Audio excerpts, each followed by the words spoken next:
Welcome to Penrose Learning, where we make understanding easy. You start by controlling heat and chocolate quality. That's the only way. Chop 200 g into small, uniform pieces so each melts at the same rate. Once done, set a heat-proof bowl over simmering water and keep the temperature between 40 and 45 degrees C. This prevents grainy texture. Make sure to stir constantly with a silicone spatula to distribute heat and dissolve any sugar crystals. You'll see the chocolate become glossy. Once the chocolate is melted, you must temper to lock, shine, and snap. This is crucial for the only way of topping. Transfer part to a cool surface or bowl to bring it down to 27-28 degrees C. You'll feel it thicken slightly.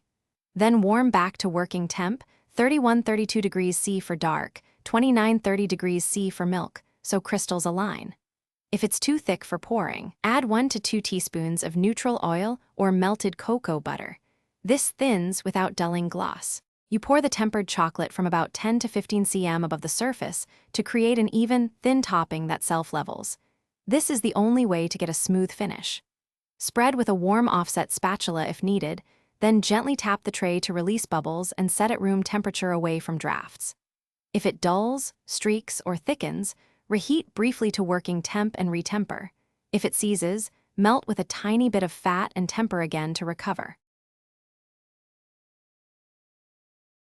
Thanks for watching. If this was helpful, leave a like and consider subscribing. See you next time.